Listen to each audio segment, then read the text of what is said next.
This is Jenna. And this is Heather. And this is Conspiracies Unlocked.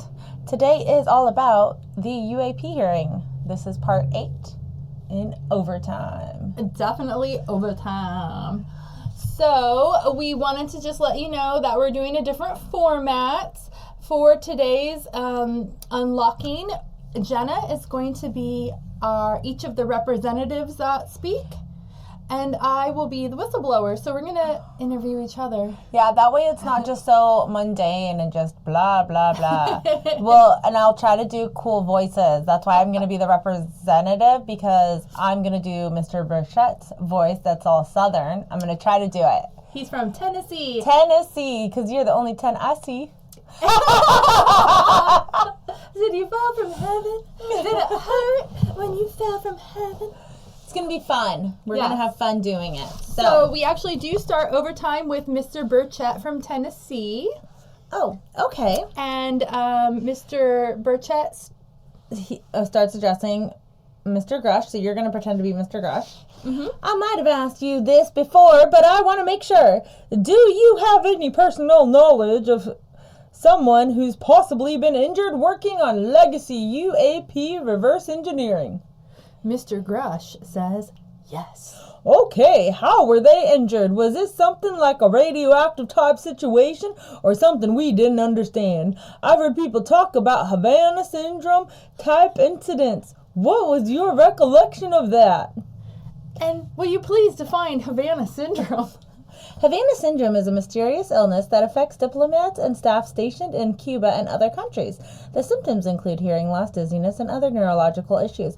Some researchers have suggested that the illness may be caused by microwave weaponry, while others have dismissed it as mass hysteria or stress. The condition was first detected at the U.S. Embassy in Havana in 2016. Then Mr. Grush answers the question. I can't get into specifics, but you can imagine assessing an unknown. There's a lot of potentialities you cannot fully prepare for. How do you think we ought to handle UAP? Now it sounds weird. How do you think your Tennessee accent is a little off. How do you think we ought to handle UAP whistleblower complaints like yours in the future? Mr. Grush says, yeah. There was some issue with mine.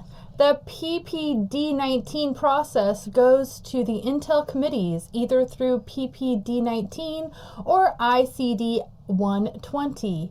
There's not a good way for the intelligence community inspector general to provide that to other committees, and I asked my information to be sent to the House and Senate Armed Service Committees because there are Title X equities at play, but there was no smooth process to do so.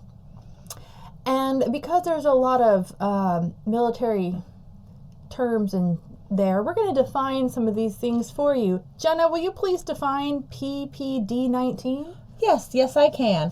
The United States Presidential Policy Directive 19, signed by President Barack Obama, is designed to ensure that employees who serve in the intelligence community or have access to classified information can effectively report waste, fraud, and abuse while protecting classified information. It is the executive order establishing standards for all federal agencies with employees covered by the directive, including those under Defense Intelligence Community Whistleblower Protection and the U.S. Department of Defense Whistleblower Program. It also prohibits retaliation against these employees for their reports.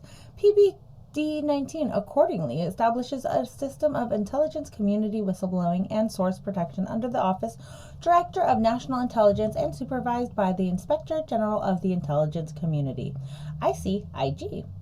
National security directives are used by the executive branch, specifically the White House, to disseminate presidential decisions on matters of national security. The Obama administration called them Presidential Policy Directives, or PPDs. Now we're going to define. Here, I'll read it. Okay. Should we define it? Yes, we're going to define these things. Because when he was talking, I didn't know what this stuff meant. So I'm like, I need to look up the definitions.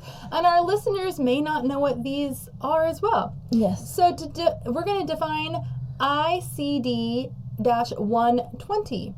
This is an intelligence community directive that outlines the procedures for reporting and protecting whistleblowers within the intelligence community. It provides guidelines for personnel serving in the intelligence community to report violations through protective disclosures. The protections under PPD-19 are not available absent a protective disclosure. ICD-120 is not related to any military unit or operation. It is a directive that applies to all members of the intelligence community, including those who work in the military. Which makes sense because he's a whistleblower. So let's put all this into layman's terms. So what does all that mean? It's just, these are just in place to protect whistleblowers so they can come forward. Because Mr. Grush is a whistleblower, this is the way that he reported what he was whistleblowing to the government. These are the avenues you have to go through. Okay. You have to go through. It's like everything. the paperwork, you know. Okay, so do you want me to define Title 10? Yes, Title 10, because he said that some of his claims did touch on Title 10, or were part of Title 10. Okay, so Title 10 of the United States Code outlines the role of armed forces in the United States Code. It provides the legal basis for the roles, missions, and organizations of each of the services, as well as the United States Department of Defense. Each of the 5 subtitles deals with a separate aspect or component of the armed services. Oh, so it's just like if you're the Army and then you're the sergeant, then that would be Title 10. It's just all the different titles is Title 10. And he was an part of the intelligence community.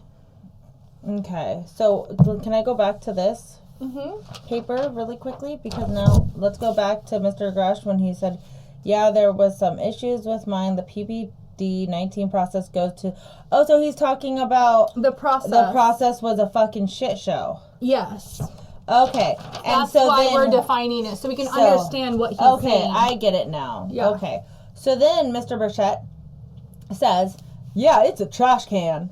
Are you aware of any individuals that are participating in reverse engineering programs for non-terrestrial craft? So pretty much Mr. Grush, who's always in a skiff that can't say shit, is like, no, the process was bullshit, and that's probably why he doesn't want to say shit, because he's like, obviously the process doesn't fucking work. I'm not protected, or whatever, and this is why Mr. Grush is so fucking skiffy. Yeah, because the process is a trash can. Yeah, it's a trash can, and because of his clearance, if he says the wrong thing, like if he doesn't stay within like his well, at least we have a reason now as to why Mr. Grush... He can go to jail, basically. Yeah, because he signed all these NDAs and shit. Like, he can't say anything. That's why I don't understand the whistleblowing thing, like, at all. Like, it contradicts itself. He's only, as a whistleblower, he's only allowed to talk about unclassified stuff. And everything they're asking him is classified. Yeah. So that's part of the problem. Why Grush is so skiffy. Yeah. So then we go back to Mr. Burchett. That's you. Yeah, I already said that. Yeah, it's a trash can. Yeah. Now so Mr. Grush says, yes, personally. So he's saying yes. That he's aware of reverse engineering programs. Yeah, so there are reverse engineering programs by the government. Do you know any that would be willing to testify if there were protections for them? Mr. Grush answers, certainly, closed door and assurances that breaking their NDA, they're not going to get administratively punished for doing so. Exactly. And that's so now it's making more sense. It's like it's finally coming out. We really needed this overtime so I could fully understand everything. So then Mr. Oh, there's a bat. Is there a back? Oh, and then Mr. Burchett yielded. Yeah. So now we're moving on. The chairman then makes a statement that they're going to do something a little out of the ordinary, and they're going to give an additional 3 minutes to 3 of the committee members to ask additional questions. He does say, let's start with Mr. Burchett, and he could continue for another 3 minutes. So this is overtime. This is, so they're just adding overtime to the overtime. So yeah, it's overtime to the overtime. Mr. Burchett asked if they could come back to him, and then they moved on to Miss Luna. Oh. So you get to be Miss Luna now. Ooh. Okay, Yeah. let me get into my Luna voice. La la la. Okay. She starts by submitting for the record an article by News Nation, which follows Mr. Grush's full interview. For the record, Mr. Chairman agreed without objection. She then starts questioning Mr. Grush. Okay. Why is it that you refer to the phenomenon as non-human intelligence or deviate from the basis of extraterrestrial life? I think the phenomenon is very complex, and I would like to leave an open mind analytically to specific origin. When you say specific origin, can you elaborate on that for those who might not? ... Because he interrupts her and he says, if it's a traditional extraterrestrial origin or something else that we don't quite understand from either biological or astrophysics perspective, yeah, I just like to keep an open mind of what it could be. Okay, referring to your New Nation interview, you had referenced specific treaties between governments. Article 3 of the Nuclear Arms Treaty with Russia identifies UAPs. It specifically mentions them. To your knowledge, are there safety measures in place with foreign governments or other superpowers to avoid an escalatory situation of a malevolent UAP event occurring? So then we get into, what is Article 3 and why is she bringing up Article 3? Article 3 is Article 3 of our Constitution. It is very important. Let's get into it. Article 3 of the United States Constitution establishes the judicial branch of the U.S. federal government. The judicial branch consists of Supreme Court of the United States as well as lower courts created by Congress. Article 3 of the European Convention on Human Rights prohibits torture and inhumane or degrading treatment or punishment. Article 3 of the UNCRC says that interests of children and young people should be thought about at all levels of society and that their rights should be respected by people in power. And in relation to UAPs and Russia, because Miss Luna does state that UAPs are mentioned in Article 3. Why would UAPs be mentioned in Article 3 of our Constitution? I don't know, Heather. Why? I'm trying to figure it out myself. Do you know the answer? I do. Oh, good. Article 3 of the treaty between the United States of America and the Union of Soviet Socialist Republics on the limitation of anti-ballistic missile systems states that the parties must notify each other immediately in case of detection by missile warning systems of unidentified objects or signs of interference with these systems or related communication facilities. If such occurs, could create a risk of outbreak of nuclear war between the two countries, Russia and the United States of America. Oh, no. As for UAPs and Russia, according to a 2021 report from the U.S. Office of the Director of National Intelligence, it is likely that at least some UAPs are technologies deployed by China, Russia, and other nation or a non-governmental entity. Investigative journalist George Knapp, who is a longtime UFO researcher, has been looking into this issue for decades. In the 1990s, he traveled to Russia and developed sources, including the person in the head of the agency that handled UAP reports. Knapp claims that Russia has encountered at least 45 UAPs and has sent fighter jets to chase them on 45 different occasions. In some cases, the fighter jets were even shooting at the UAPs. In most incidents, the UFOs were able to shoot away at unbelievable speeds and maneuver away from the missiles. However, 2 pilots were killed in 3 different incidents where Russian airplanes were pierced and crashed by the UAPs. And It is also reasonable to suspect that some UAPs described in the new report may be linked to foreign surveillance or military technology, even the ongoing Russian invasion of the Ukraine. What the fuck? Yes. It's all connected. It's all connected. So then we have a quote from...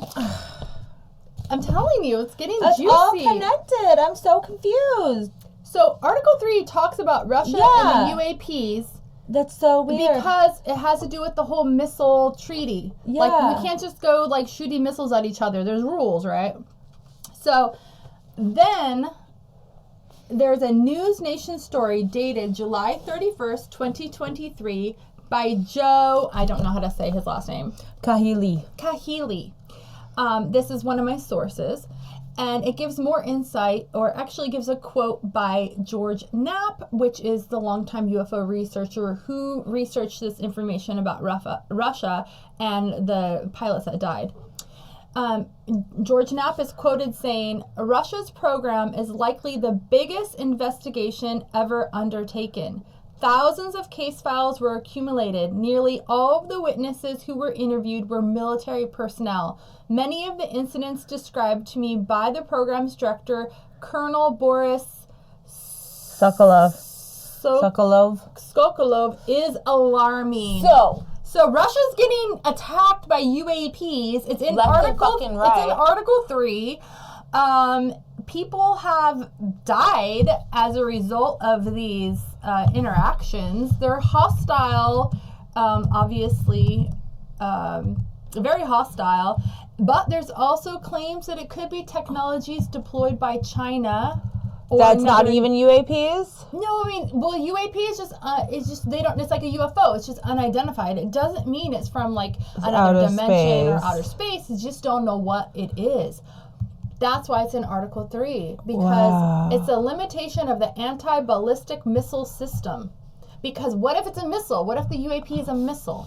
You know, they don't know what it is. So they don't know, but now we're getting confirmation that it was? We're getting all the confirmation that we're getting about Russia and UAPs is that there was at least 45 UAPs and that were seen in Russia, and on multiple occasions Russia's military shot at the UAPs, which they were able to maneuver away because they were, you know, they move at supersonic freaking speeds. They still tried to shoot at them, but they retaliated. The UAP shot back and pierced the warplanes, and they crashed, and 2 pilots were killed on 3 different incidents that they know of. So, I mean, there could be more. It's so crazy. I can't even. So, yeah, that's pretty insane. I had no idea we were going to get into Russia. Yeah, that's so crazy. And then they said that, you know, with the invasion of the Russian invasion of Ukraine, that they are using, you know, military surveillance for that, obviously. Yeah. They have drones and stuff, but... It's so crazy. It's crazy. So now going back to the hearing, Mr. Grush does answer Miss Luna's question of the concerns for a malevolent event with UAPs. And Mr. Grush's answer is, he says, yeah, you were referring to the actual public treaty in the UN Register. It is funny that you mentioned that. The agreement on measures to reduce the outbreak of nuclear war was signed in 1971. It's an unclassified public treaty available, and you can cite the George Washington National Security Archives, and you will find the declassified 2013 specific provisions in the specific red line flash message traffic with the specific codes pursuant to Article 3. Also, Situation 2, which is previously classified NSA archive. What I would recommend, and I tried to get access, but I got a wall of silence at the White House. The specific incidents when those message traffics were used, I think some scholarship on that would open the door to further investigation using those publicly available information. So basically, he's telling her, do your own homework and go figure it out. It's go all look at Article unclassified. 3. He's telling her, look at Article 3, Yeah. which we know what Article 3 is now. And, go to the George Washington archives. Yeah. I mean, there's probably... Obviously, there's stuff that was declassified that would be useful to the UAP hearing. Yeah. So she has to do some homework. Mm-hmm. So you got to do some homework, Miss Luna. Thank you. My last question, with 51 seconds remaining. You mentioned white-collar crimes potentially taking place in regards to a cover-up. Can you please elaborate? Mr. Grush answers, stating, I have concerns based on the interviews I conducted under my official duties of potential violations of the federal acquisition regulations, the FAR. And then Miss Luna yielded her time, and the chairman called upon Mr. Raskin for 3 minutes. And he started by thanking everyone and then addressed Mr. Fravor. You described your episode in Delta Now, and you called it the most credible UFO sighting in history. Tic-tac, Which was the tic-tac. aka the gimbal incident. I wonder, was this the first time you encountered a UFO or a UAP in 2004? Mr. Fravor says yes. What was your general attitude or perspective on the UFO discussion before that happened? Mr. Fravor says, I never felt that we were alone with all the planets out there. But I wasn't a UFO person. I wasn't watching the History Channel and MUFON and all of that. And you know what? I understand that because, I feel like it's so silly to believe that with all the universes, all the planets, everything out there, the infinite time, space, and everything, how can we be so egotistical to believe that we are the only people? That we are the only, signs of life? That there's nothing else out there? We might be the only people, but there's definitely, other a creature. things, yeah, life forms, other places, that's so silly to think that we're it. Earth is the only thing with living creatures. Yeah, no. It's silly. So anyways, so Mr. Raskin says, what was my Mr. Raskin voice? I forgot. You were very firm and stern. Have you had experiences or encounters since that happened? Mr. Fravor simply says, no.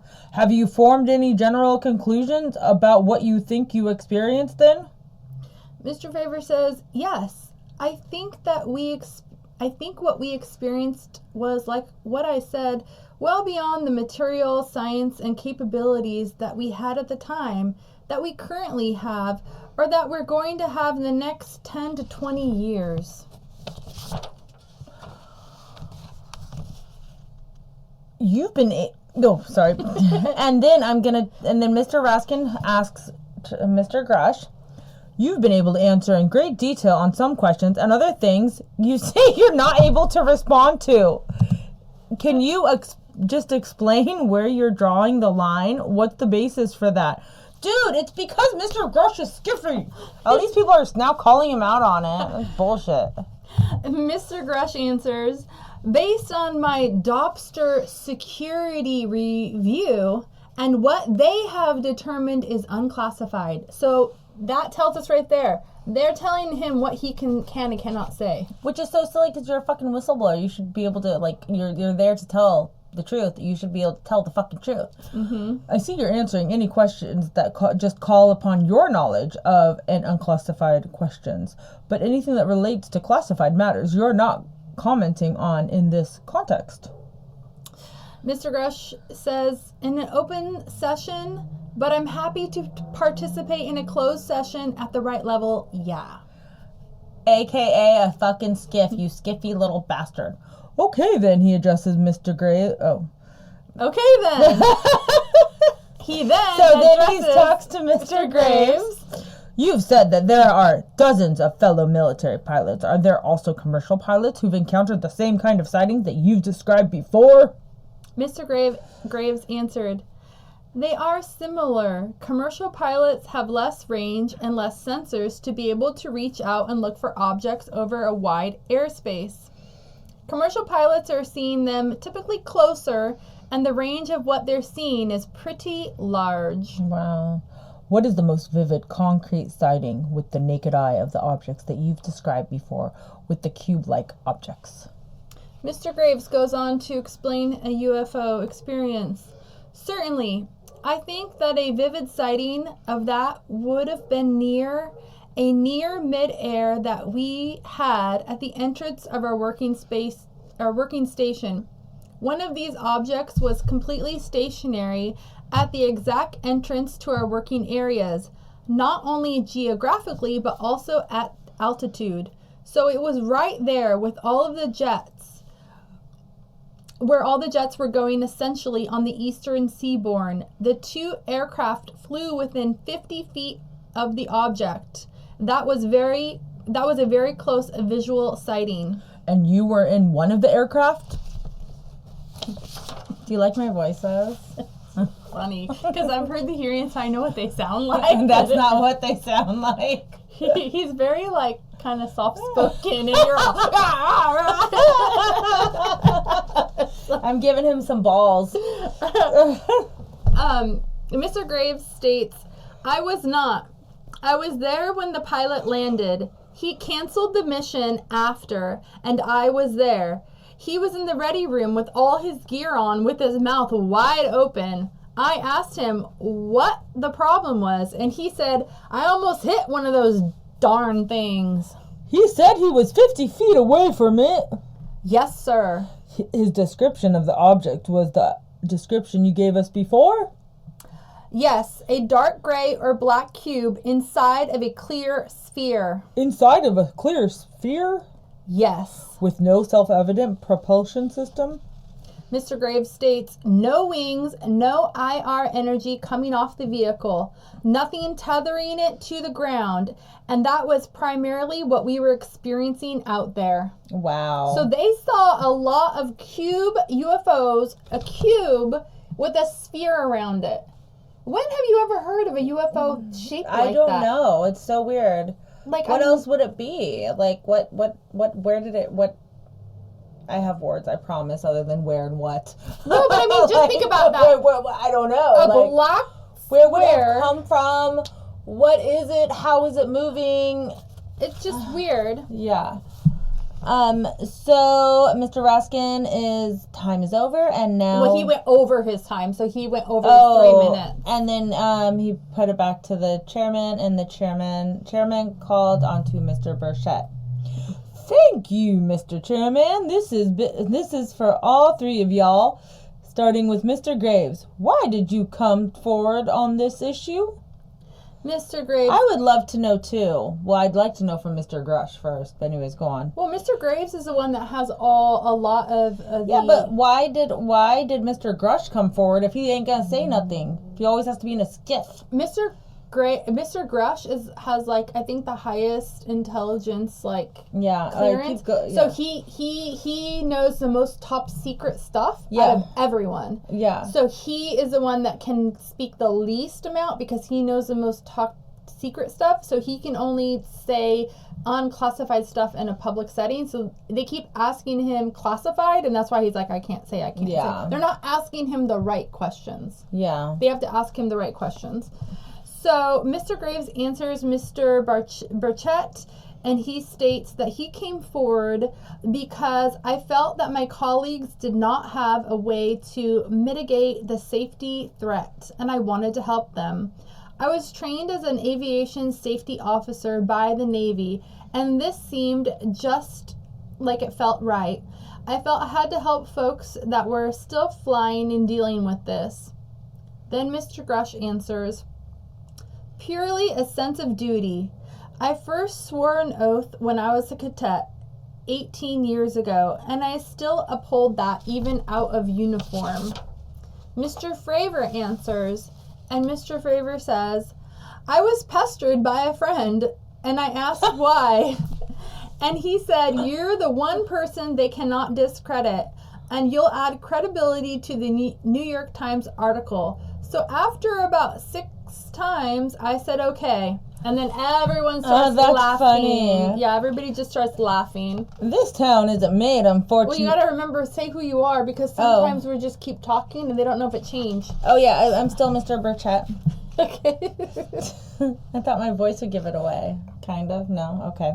This town isn't made, unfortunately, by the people like y'all. We thank you. And I do also want to thank the people in the audience and people watching this that can't be here from all over the world that have kept this issue alive. You've endured criticism and derogatory remarks, and we're trying to get to the bottom of it. So God bless y'all. Thank y'all so much. We really appreciate you guys and gals. And then a loud applause because Mr. Burchett is amazing. That's why we need term limits. Y'all keep clapping those politicians. Just keep talking. More laughter comes. So let me ask y'all, how can the public contribute to UAP reporting? And what avenues do you think are available to the public to report these sightings?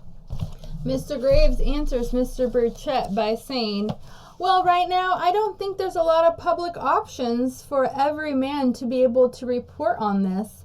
I think even for professionals that have sensor data that are seeing these on a regular basis, they are still hesitant to come forward.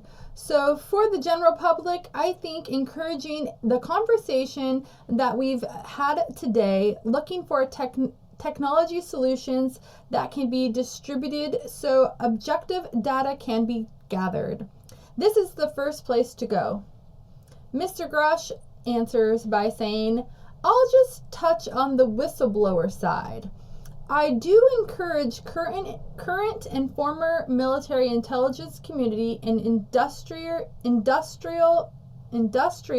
I can't say the word.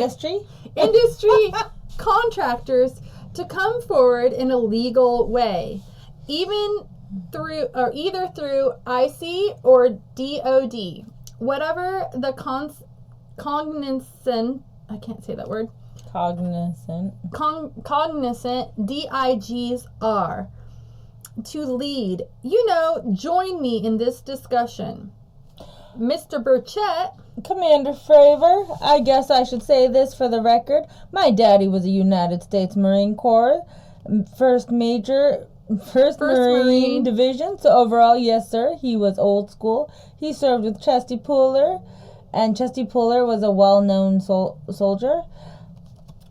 Mr. Fravor just said, wow, because serving with Chester Puller is like huge.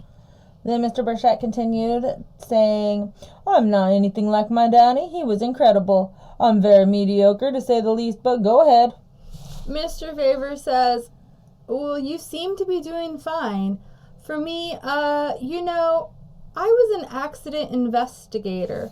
So the biggest thing you can learn, and I think what witnesses need to do, is 1, don't try to make the fish bigger than it was. Stick to the facts, write it down, and don't speculate what you think it is, because it's not for your decision.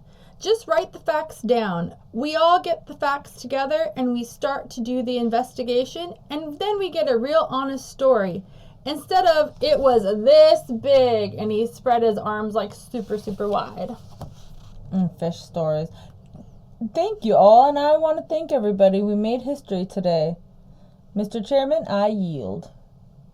And then Mr. Chairman moves on to Mr. Garcia, who does a very 5-page paragraph. So here you go, Mr. Garcia. Take it away. How shall my voice be for Mr. Garcia? Mr. Garcia is only, I think he's the one that's only been in office for 7 months. So he's the new, newbie. He's scared. He's the newbie. I think now we are going to be making some closing remarks. So I just want to say a few things. First, to our witnesses, I want to thank all of you for being here with us today. I know that it takes a lot of courage. You're telling really important information to this committee, and I want to thank you. Wait. Let's play a game. What's the game? Every time Mr. Garcia says important, take a shot. Does he say it a bunch? Yes. Okay. It's his favorite word. I'm going to a tally every time he says important. Okay. Wait, no. Okay, instead of take a shot because you will black out. Let's see if you can. Let's see if you can. Whoever gets the right number of important, I don't know. We'll do something. I don't know. Something will happen.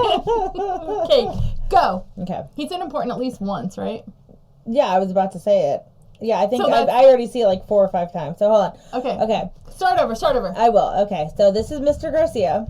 I think now I know we are going to be making some closing remarks. So I just wanted to say a few things. First, to our witnesses. I want to thank all of you for being here with us today. I know that it takes a lot of courage. You're telling really important information to this committee. And want to thank you also for all 3 of your service to our country.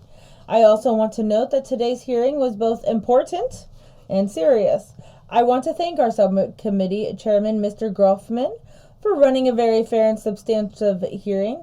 I do want to thank the committee staff on both sides for the amount of work that it took to put this hearing in place, and certainly to all the members who have been involved in this issue prior to the hearing.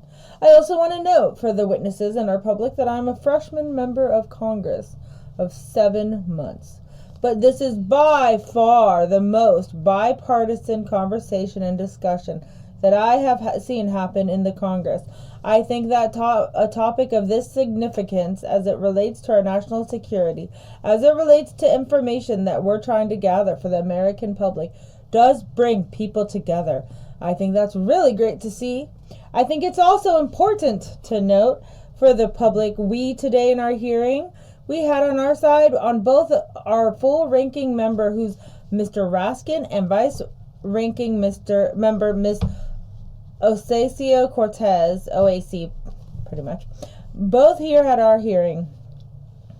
I think it shows the importance and seriousness that our side of the aisle is taking to this important hearing, but also the broader issue as it relates to working with our Republican counterparts on this committee.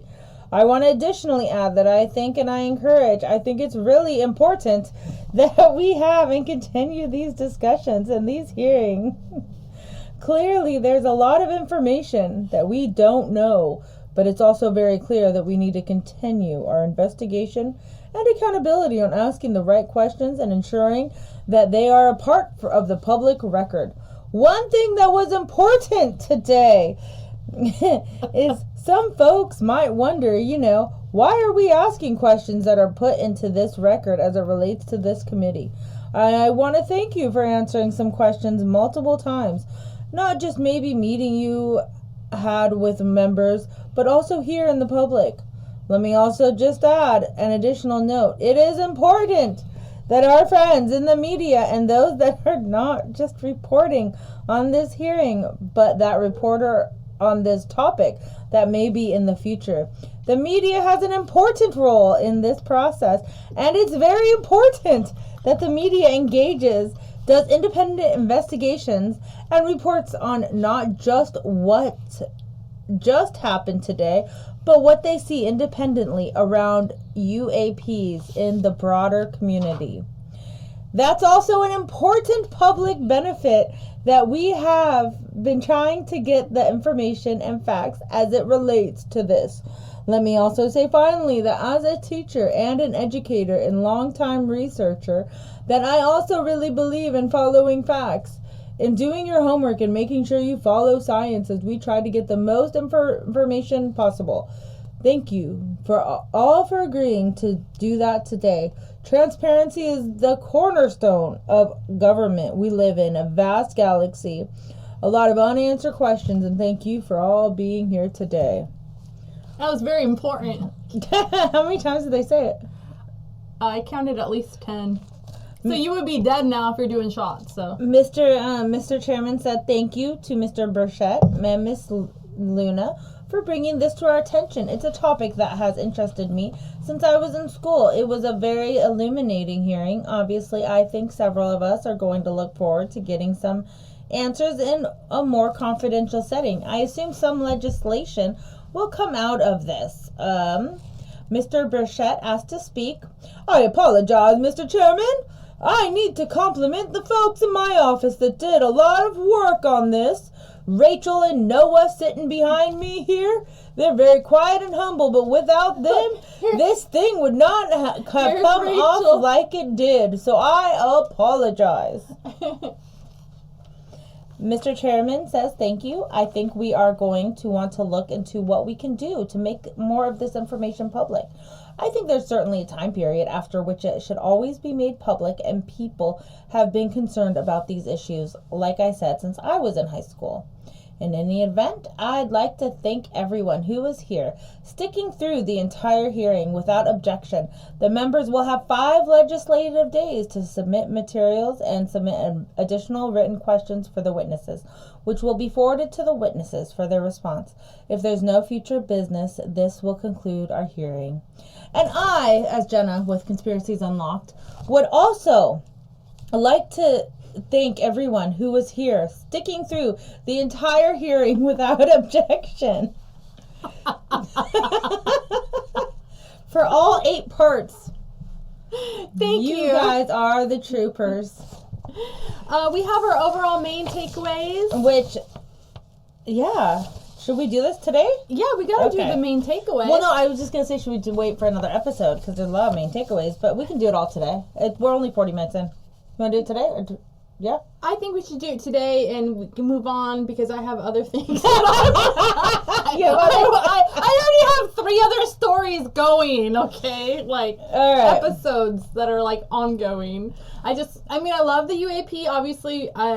If you know me, you know I have a tattoo of an alien on my leg, okay? Yeah. So I'm into it, but I've been doing it for so long now, I'm just ready to, let's just move on to the takeaways and sign off. Okay, so overall, they're do you pretty. want to talk about the takeaways? I'll let you tell me about the takeaways. This is your project. Okay, so the takeaways.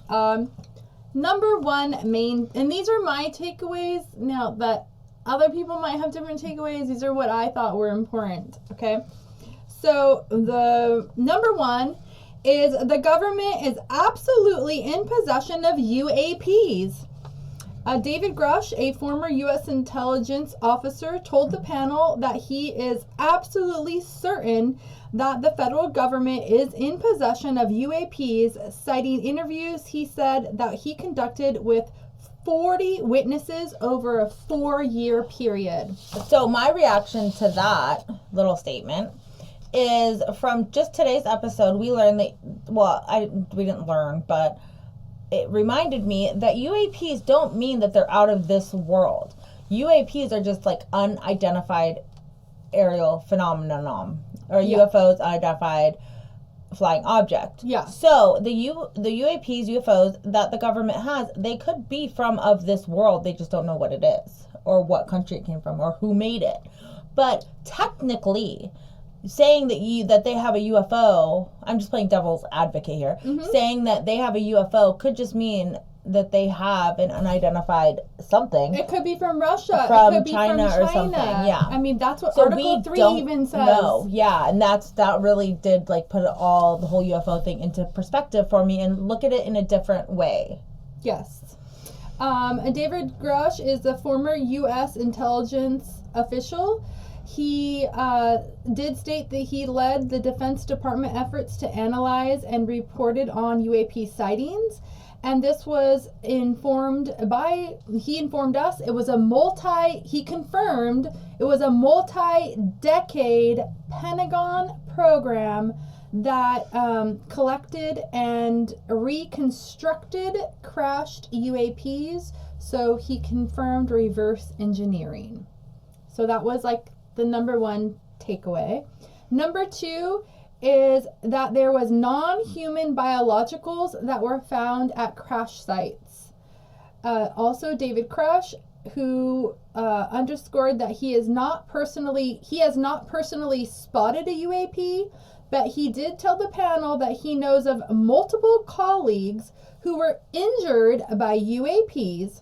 He also said that he has interviewed individuals who recovered non-human biologicals from crashed UAPs, And non-human biologicals is the term he likes to use to keep an open aperture, because everyone's saying, well, why don't you say alien? Why don't you say extraterrestrial? He just likes the term non-human biologicals. Because it might not be an alien or an extraterrestrial. It could be some AI? What if it's AI? What if it's like a robot? What if it's something that came out of the hole in Antarctica? You know what I mean? Interdimensional? Right? Oh, no, inner Earth. The inner Earth. What if it's one of the inner Earth people? So it wouldn't be human. It would be another creature, I guess. Another species? Another species of human or not even human classification. So another life form of this planet. Not even of a different planet, but of this planet. Yes, and then the third takeaway is officials must establish a safe and transparent reporting process. So lawmakers and witnesses pushed the federal government to establish clear channels of communication for UAP information with both the public and military, and said the military should establish a comprehensive reporting process for unidentified objects and sightings. So they are supposed to already have that in place, but it seems that they do not have a substantial good thing in place. They have really nothing in place. Yeah, but I thought they did. I thought that was... It's not... crappy. It's a trash can. It's a trash can. Yeah. So number 4 takeaway is there is a huge stigma associated with sightings and which silences possible witnesses. Mr. Graves told the panel that the stigma silences pilots who fear professional repercussions, which he said is compounded by recent government claims questioning the credibility of eyewitness testimony. So they're basically just saying you're crazy and you don't know what the fuck you're talking about. And that is also why I don't know which one said it, but somebody said that it was so important whenever you do say that you saw something, don't blow it out of proportion. Don't make it huge. Mr. Fravor, Commander Fravor. Just make sure that you tell the truth of what it is, because if you make it like this big fish story that it's like, there was a 20-foot like alien that landed in your backyard, then it was really just like a 5-foot dude walking through your backyard. Like it's your credibility is going to go down, and everybody else's credibility is going to go down, and it's just going to fuck with the whole thing. Yeah, no fishtails. The 5th takeaway is that UFOs and UAPs have been spotted accelerating to supersonic speeds, which is huge because supersonic, we don't do supersonic. Yeah, that's not man-made. That's not human-made. That's not us, our species made. That's not even world technology that we unless know it's of. in our world, exactly, that we know of. The technology goes way further. Like, government has higher technology than we know about. Yes. So Commander David Fravor, a former Navy commander, said that the 3 fellow military pilots that spotted the white Tic Tac shaped object in 2004 off San Diego, hovering below their jets and just above the Pacific Ocean, which he believed was beyond our current understanding of physics and material science, well beyond our time, 20 years plus, like probably 40 years plus, in his professional opinion as like a military pilot. Number 6 takeaway is there's been multiple new types of UFOs described, which, I said types because, there's like ones maybe other people, they're not new to them, but to me, they're new. So, Mr. Graves testified about a dark gray or black cube inside of a clear sphere with no obvious means of propulsion. This was witnessed by multiple military pilots as close as 50 feet away from the UAP, near military training sites off the eastern seaboard. Which is crazy because there are,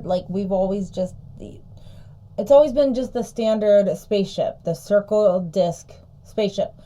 When you told me about the Tic Tac spaceship, the Tic Tacs, you just told me about that a few months ago, like that I just learned about that, like when we started this podcast. Mm-hmm. So it's like, I didn't even know about that, and then to find out that there's even more different kinds that people are seeing is crazy. Yeah, and there's multiple, because as well as the UFO size of a football field with red lights and orbs around it, which they saw fleets of those around their military installations and bases. That's so crazy. Then also, as you mentioned, there's a Tic Tac shaped UFO that was spotted in 2004. Which that one had smaller ones coming out the bottom of it based on Mr. Fravors' testimony. Yeah. Number 7 takeaway is the misappropriated U.S. taxpayer funds. That's a huge takeaway, because that is taking money away from me. Yay! From all of us. So they did state that private contractors have their own funding and private funding, but there is also the United States money that is misappropriated through possibly IRAD, and that's per David Grush. IRAD is helping to fund the UAP research and development of reverse engineering of crafts. And he did say he can get into specifics of what contractors, where these programs are taking place, but he has to do that in a skiff. Mm-hmm. But he did say it's happening, but he can't say where or how much money is being misappropriated. The other takeaway, number 8, is the talk. Mr. Grush stated that these UAPs or UFOs could possibly be interdimensional beings. Mr. Grush discussed a scientific theory which is currently being studied. It is possible that these UAPs and non-biologics are interdimensional beings rather than from another planet or outer space. He referenced his knowledge of astrophysics and the holographic principle. He used an analogy of a shadow, a 2D image into a 3D model. And then for those who don't know what the holographic principle is, I do have the definition. So the definition of the holographic principle is: the holographic principle is a property of string theories and a supposed property of quantum gravity. It states that the description of a volume of space can be thought of as encoded on a lower dimensional boundary to the region. The principle holds that our three-dimensional world, so that's why he said the shadow. So our three-dimensional world is a representation or a projection of all of this activity taking place on a two-dimensional surface. The information content inside a room depends on not the volume of the room, but the area of the bounding walls. Wow. That's why he used the analogy of a shadow, because your body would cast a shadow. Yeah. That shadow is like what the UFOs and UAPs could be, like a shadow of something from somewhere else. Really? That's what he's saying. That's interesting. Yeah, but it wouldn't make sense if they crash and then they retrieve them. Then it's not it's like a not solid. a shadow. It's really there.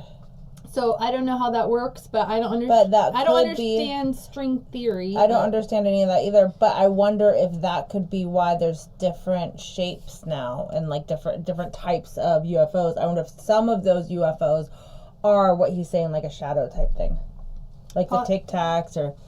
Yeah. Or like like an illusion of them coming down and out of them and stuff, and I don't know. So, and that is all just scientific theory that has not been proven. The holographic principle is just a theory. Mm-hmm. And then also we're going to define interdimensional beings. You may or may not know what it is, but an interdimensional being is an adjective that describes something or someone that exists or travels between dimensions of space or time. So they could be time travelers. That's what I always thought. That UFOs were just time travelers. It could be time travelers. Like that it's like people from like, thousands of years in the future. Mm-hmm. And a dimension is a state of energy that can be different from another. An interdimensional being is a hypothetical creature that can move or change its dimensional state. So it could be time traveler, it could, I don't know, it could just move wherever it wants to move. Mm-hmm. So those are the definitions that go with his claim, Mr. Grush's claim that they are studying this scientifically. It's being studied and nothing has been proven. But that could be one of the theories of what the UAPs and UFOs could be, because they don't know exactly. Number 9 takeaway is attacks, murders, and injuries. Mm-hmm. So according to Mr. Grush's testimony, he has personally been administratively attacked. He knows of people who have been seriously injured, mm-hmm. and he has knowledge of people dying or being murdered due to this phenomenon. He stated that he directed them all to the appropriate authorities, and he couldn't say more publicly. So people have been murdered over their information? They've been murdered, they've been injured, and they've been administratively attacked. You mean Clinton? And he knows specifics. He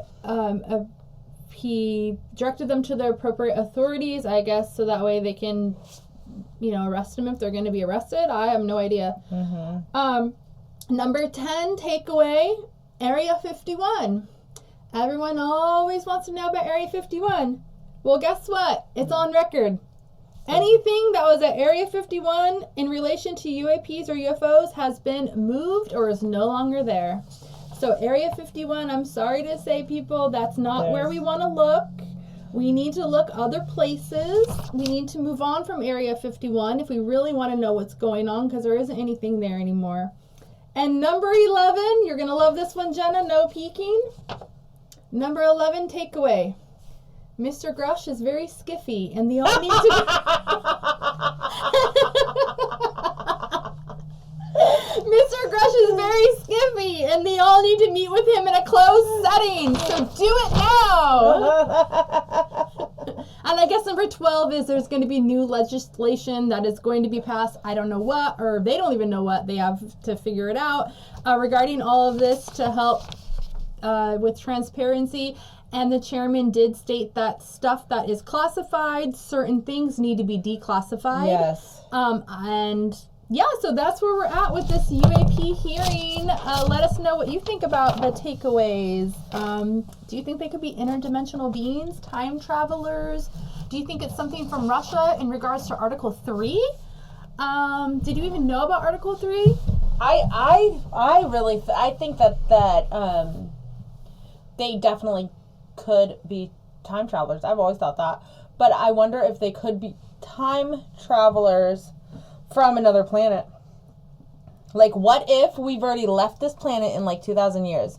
We've gone to another planet, and technically we are the aliens in the future coming back to this planet to try to fix this planet before we fuck it up. Oh, another takeaway that I didn't write down is that they actually said on record that the UAPs, UFOs, are very interested in our nuclear technology, and for whatever reason they're very interested in it, which makes sense why they would be in Article 3, because Article 3 talks about nuclear missiles, and they said that's why the UAPs were in the article, because they have been spotted around the nuclear installations or wherever they house them or whatever. I don't know. So like, that might not even be out of the world or whatever. That could be another country. It could be China or Russia or trying to whoever. Come in and see our nuclear shit. I mean, we just had the China spy balloon. Yeah. That was a UAP. Whatever happened with that? We still don't know. See, and I don't understand. Like, what happened with that? What happened with Maui? It's classified. What happened with everything? It's classified. Everything is so important until it's not, and then it's like, no, everyone forgot about Maui? Like, what the fuck? Everyone forgot about the spy balloon? What the fuck? A year ago, that was like, or, 10 months ago, that was like a huge fucking deal. And now it's just like, whatever. Yeah, what was that, in It's- February? Yeah, it was in February. Like, yeah. why isn't that, like, a thing now? Like, what happened? There's They're no not going to conclusion. declassify that soon. This stuff is from 2004, Yeah, and it but just got why isn't the declassified. news doing something or wanting Because something? They're being paid off. Because the news is already on the bigger next story. What's the next story? Yeah. What's going on now? Yeah. You know, the war. There are wars everywhere. Israel, war is breaking Palestine. out. There's always Israel, war everywhere. They've been at war Ukraine, for hundreds Russia. of years. I mean, All right. there's more important things, I guess. I mean, that's happening, I guess. War is important. We need to focus on that now. Okay. Yeah. Well, there you go. So, don't forget to... Don't forget to share, like, and subscribe. And thank you so much again for sticking with us through this UAP hearing. And we appreciate you. We hope that you have a wonderful day. Do not forget to email us at conspiraciesunlocked@gmail.com for all your phenomenal fan experiences, encounters. And UFO sightings. UFO sightings. We would love to put your encounter in our next episode. Thanks. Thank you. Bye. Bye.